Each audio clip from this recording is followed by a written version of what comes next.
Oui.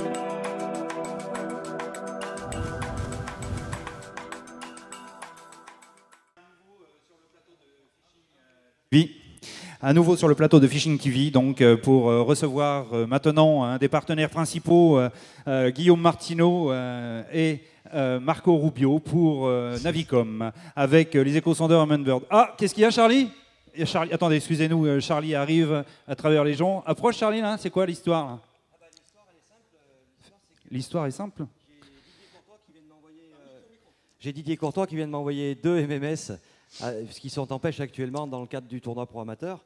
On a une superbe capture d'écran avec de ce côté tous les bars qui sont en suspension avec une superbe chasse.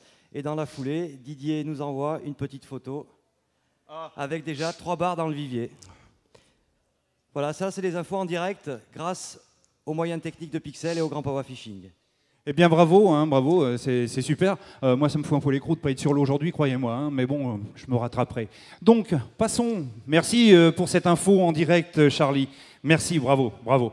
Donc là, on va passer à maintenant une pêche un peu différente. Vous avez vu la pêche du bar, les leurres soufflés, etc. Et bien là, avec Marco et Guillaume, on va avoir des prises d'images assez sympas avec les appareils qu'il y a derrière, sur la pêche du thon et du maigre. Alors Marc, je rappelle pour la petite information quand même que Marc Rubio est moniteur guide de pêche installé sur La Rochelle. Bonjour Marc. La Rochelle est Royan et itinérant pour le thon également, quoi. Ah, voilà. Itinérant pour le thon, ça veut dire que tu vas où?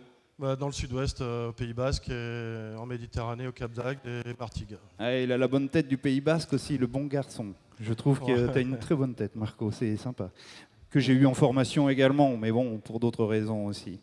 Donc, si on se retourne à Guillaume, qui est, lui, au-delà des cieux, donc tu vas t'approcher de Marco et vous allez nous expliquer, là, dans un premier temps, comment procédez-vous pour vous approcher, Marco ou Guillaume, des thons, parce qu'on va pêcher le thon, là, sur le coup. Absolument, oui. Alors, c'est un appareil indispensable pour la pêche du thon. Je me sers pour le thon exclusivement de la Carto et de la 2D qui est disponible. En fait, le side dans ces grands fonds ne me sert à rien. Et comme c'est un pélagique, on ne va pas le chercher sur une roche. Donc on navigue toute la journée. La Carto va me servir à suivre les thons toute la journée et à revenir sur les chasses ensuite grâce à la route que j'aurai tracée. Donc ces poissons, on va les pêcher en surface sur des chasses. Mais on se servira également de la 2D pour pêcher au jig sur la suite. Excuse-moi, je t'arrête un petit peu parce que là, on est parti. Tu utilises quel appareil? Le 1198 et le 998. Bon, voilà. Le 1198 là, pour la carte. Déjà, excusez-nous, mais on parle en 2D, il ne sert pas du side. Vas-y, montre-nous déjà. Guillaume, tu vas pouvoir appuyer éventuellement sur quelques points très précis quand même. Que Marco vous donne les explications. Allez, explique. Donc, je me sers du 1198 pour la Carto, qui offre vraiment une grande surface pour se positionner et reprendre les routes qu'on a faites où on a trouvé le poisson. Parce qu'en fait, le poisson, on va le retrouver souvent sur les mêmes zones dans la journée, quoi. On va grenouiller un peu à droite à gauche sur quelques milles et revenir sur les premières chasses. Ah, tu grenouilles, toi? Oui, je grenouille. Et revenir sur les premières chasses où on retrouvera le thon immanquablement, quoi. Alors là, regardez ce que fait Guillaume, parce que je trouve qu'il va un peu vite, là, Guillaume, mais... Je fais juste quelques petits raccourcis, c'est un des gros avantages du Humminbird, tout simplement.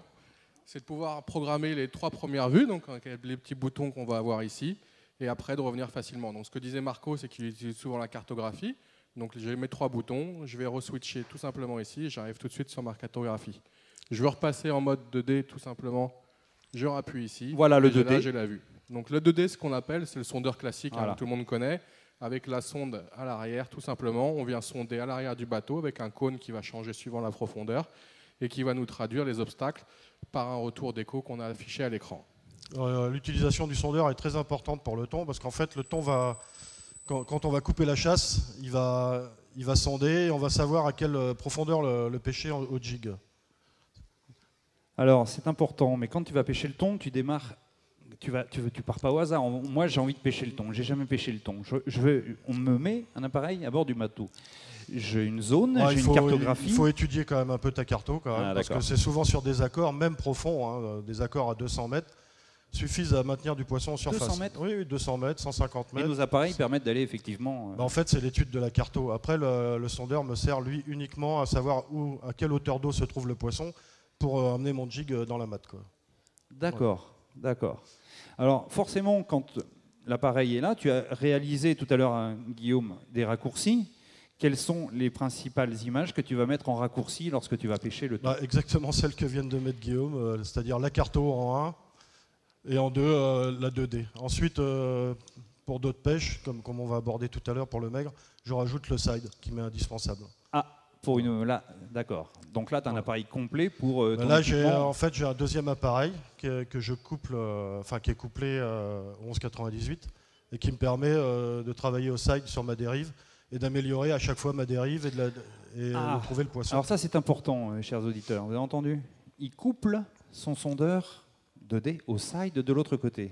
Ouais. Donc tu as une partie avec ta cartographie sur un écran et l'autre en 2D pour pouvoir faire tes dérives? Absolument.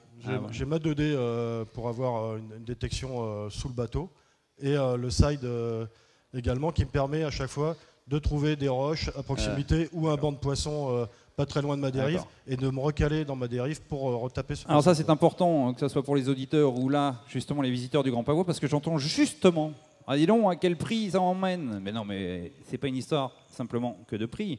C'est une histoire que Marco est un professionnel. C'est comme moi avec ma caisse à outils, si je suis garagiste, je ne vais pas avoir des clés achetées au Lidl, au Aldi, qui vont se plier au moindre boulon. Donc là, j'ai du matériel de professionnels pour des professionnels. C'est aujourd'hui indispensable, c'est clair. Enfin, pour travailler, ça devient indispensable, quoi. Et voilà. Donc c'est très très important aujourd'hui de savoir que vous avez à disposition du matériel type professionnel pour aller pêcher en tant qu'amateur. Vous avez un bateau, vous l'équipez, regardez. Il y a tous les écrans avec les mêmes fonctions. C'est très facile à utiliser parce que le menu est très simple et très intuitif et on va très vite à l'essentiel et on sait très vite se servir du matériel, quoi. Quel que soit le niveau. Je pense que tout a été dit. Tout a été dit. Au niveau de la gamme, si tu veux, alors, on passe du 700, 800, 900 et 1100. C'est surtout des histoires de taille d'écran et de carte mère derrière. L'essentiel des fonctions qu'a expliqué Marco et qu'on va voir par la suite sur les captures d'écran qui doivent arriver à l'écran. Donc Marco, je pense que c'est des captures qui sont à toi, si tu veux bien nous la commenter. Ouais, mais là, on va voir l'intérêt du side imaging, du down imaging. C'est une capture d'écran qui a été faite sur une épave non loin de La Rochelle.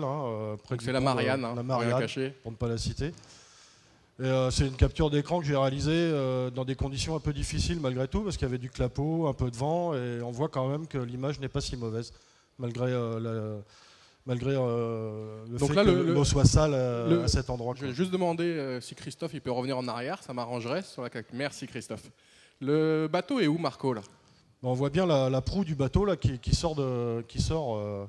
Donc le bateau, c'est c'est ce qu'on a en haut en fait. En fait, on a une vue latérale à gauche et à droite, quoi. D'accord. On a le bateau sur la droite, on voit bien la proue ainsi que sur la gauche et toute la longueur de la structure du bateau, quoi. Et les chiffres qu'on a de chaque côté en haut, c'est la distance, c'est ça? Absolument. De chaque côté. Ouais. Donc on peut mesurer facilement la taille du bateau. Voilà. Là, on voit la capture d'écran. Donc ça, c'est le principe du side imaging. C'est une prospection latérale à gauche et à droite du bateau. Et là, on passe sur une nouvelle capture. Voilà, alors, justement, il y a un monsieur là derrière qui demande à quelle profondeur sommes-nous? Eh oui. La profondeur, elle est cachée par le trait noir. C'était une blague de Fred. Elle est à 8,30 m. C'est pas bien, monsieur Briou. C'est pas moi, c'est monsieur dans le public qui demande. Il y a une dizaine de mètres à cet endroit, quoi. On a 8,30 m. C'est la profondeur qui est indiquée par rapport au curseur, justement. Et on a donc l'épave en down imaging. Voilà. Bravo. Une capture qui a été faite à un E6. Donc là, c'est exactement au même endroit qu'on a vu la capture side, down, et maintenant la capture Voilà, c'est classique. exactement la même épave, mais en même moment, j'ai la 2D qui est actionnée forcément, et j'ai fait une capture 2D de la proue, qu'on remarque bien. Là. Donc là, on comprend mieux l'intérêt du down imaging et du side imaging. Encore question aux visiteurs Grand Pavois, où sont les poissons? Là, en l'occurrence, les poissons... Ils étaient à côté, on va voir. Ah, d'accord. J'ai fait une capture. Voilà où ils étaient. Voilà, ça arrive, monsieur, vous voyez, ça arrive. Ils ne sont pas forcément cachés dans l'épave. Non. Là, ils étaient assez loin dans la dérive et ils sont derrière dans le courant. En fait. Tu peux nous expliquer la description des poissons, Guillaume ou Marco? Les poissons, on les voit bien, ils sont sur le fond, là, décollés. C'est tout ce qui marque des arcs. Et on voit les boules de fourrage qui sont à côté et sur lesquels vient taper le poisson, quoi. Donc les boules de fourrage, hein, c'est les boules de petits poissons dont se nourrissent les prédateurs comme le bar. Et c'est les deux grosses boules qu'on a qui sont à côté du 12,5 où on voit une boule dense avec du jaune et du rouge à l'intérieur. Donc ça, c'est les bancs de petits poissons quand ils sont concentrés. Parfait. Merci les gars. On va finir par... Donc là, on a 2-3 images finales qui correspondent en fait au montage du bateau de Marco. Donc je vais laisser Marco les commenter. J'ai eu le plaisir d'accueillir Guillaume début août pour un montage de tout ce matériel électronique. Donc un sondeur 1198, 998 et une VHF dédiée à IS. Le montage s'est fait sur 2 jours, hein, il y a quand même pas mal de travail. Bravo Navicom. Et je suis très heureux aujourd'hui de faire partie de cette équipe et d'avoir un matériel aussi performant à bord, quoi. Voilà. Merci à toi Marco, on est Merci, aussi heureux de t'accueillir parmi nous cette année. Et là, vous avez la possibilité de découvrir la différente gamme de matériel. Et en plus, en ce moment, il y a des super promos, Fred, faut pas oublier. Et il y a des promos, vous allez pouvoir aller chez Willy, l'escale du pêcheur juste à côté pour ses promos, ainsi que via lepêcheur.com. Donc, vous voyez, les différents modèles sont présents ici. Moi, je remercie Guillaume et Marco de leur présence, que nous aurons certainement l'occasion de revoir sur le plateau de Fishing TV durant cette semaine. Merci à vous, messieurs. Merci à vous. Merci. À tout à l'heure.